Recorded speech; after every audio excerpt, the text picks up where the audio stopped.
Chapter 3. What now? My drive through the entrance to City Park quickly reminded me that I was no longer within the northern United States. The City Park is over 1,300 acres of outdoors recreational space. It has a golfing facility, tennis, an athletic stadium, and even a botanical garden. The place is gorgeous. From what I'm told, hundreds of women apply each year to get married within the confines of the city park. I can just imagine how beautiful it might be to have a lavish wedding in the midst of all this greenery that nature has provided free of charge. I continued my drive east through the park until approaching the distinctive blue and red lights of more than a dozen police crime scene units. I know quite a few NOPD people, but at first sight, I wasn't familiar with any of the attending uniforms that were posted up to curtail onlookers. Before approaching the officers that were standing just beyond the yellow and black crime scene tape, I slowly put on my dark blue government-issued U.S. Marshal raid jacket. It's really no more than a high-grade vinyl windbreaker, but it serves the purpose of giving proper notice to those who need it. Approaching the four male officers reminded me a lot of walking into a nightclub. I mean, men will undress you with their eyes, whether you're conducting professional business or just out for a leave-me-the-hell-alone quiet dinner. Gawking males never seems to take a vacation. Some women get offended by the eye-peering behavior of men, but personally, I find it to be more of an ego booster, so long as they look and don't touch. After all, what woman want to stand in front of the mirror for a half an hour, making up her face, if nobody's going to notice all of your hard work? And at times, it's fucking frustrating trying to get your makeup just right, or close to perfect. I'm looking for Lieutenant Paseo. And you are? The responding officer looked to be about 10 years old, his thick eyeglasses beginning to slide from the bridge of his nose due to the sweat that was apparent on his face. New Orleans is a very hot and humid city. Today was no different. I quickly opened the lower left side of my jacket to reveal my hip and the official United States Marshal badge. The large silver star was clipped to the waistband of my faded blue skinny leg jeans. These were a pair of my favorites. The officer seemed to stare harder at the crouch of my pants than he did at my government credentials. The LT is up on the running track. Just keep walking east. You'll find him. I could feel the presence of 4 pair of eyes glued to my ass as I walked away in search of their lieutenant. But again, I didn't mind, so long as the look and wish rule remained in effect. As I cleared the brush line, my attention was rapidly drawn to a black tarp-covered body that was positioned on the riverbank just a few steps from the Wisner walking trail. "Are you Brown?" The voice came to me from a white gentleman that was momentarily kneeling beside the tarp-covered body. "Yes, I am. Dakota Brown, U.S. Marshal Service. What can I help you with?" As the man stood up, I nearly strained my neck in an attempt to continue our conversation. This dude was every bit of 6'8". Damn, he was tall. I'm Lieutenant Frank Paseo. Homicide. Okay, what does homicide want with the U.S. Marshal Service? I don't want the U.S. Marshal Service. I want you. I beg your pardon. The officer kneeled again and pulled back on the tarp to reveal the face of a young biracial woman. The victim looked to be about 28 to 30 years of age.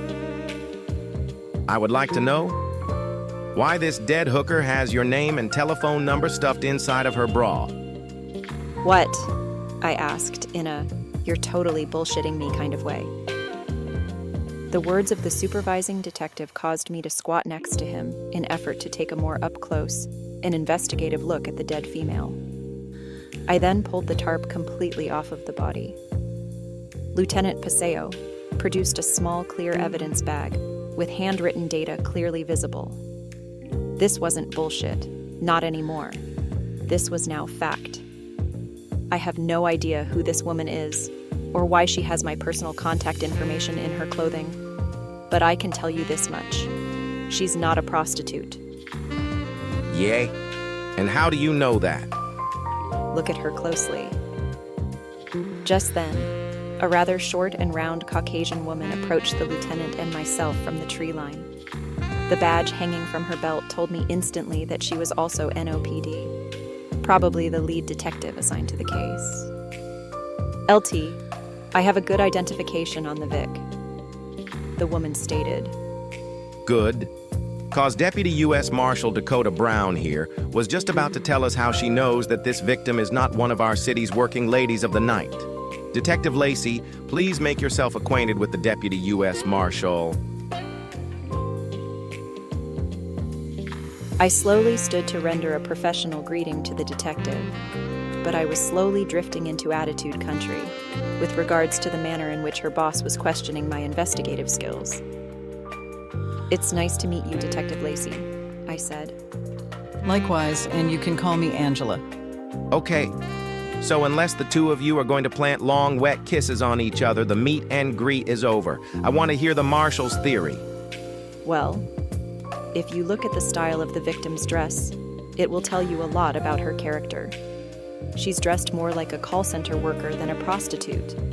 I mean, look at her hands. No polish, no extensions, not even press-on nails. In addition, her nails are purposely cut low. She doesn't want to split them. This woman uses her hands to do manual labor, the legal kind. She's also wearing no makeup. If she was a hooker, even if she didn't have very much experience in the trade, she would have still painted up her face. A hooker's makeup is like her calling card. The better she looks, the more she's worth. Even if it is a pay-by-the-hour contract.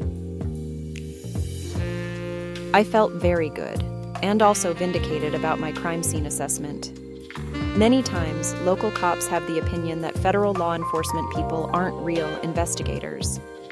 They think that if we don't get our evidence from the mouth of a snitch, then most of us could never make a case.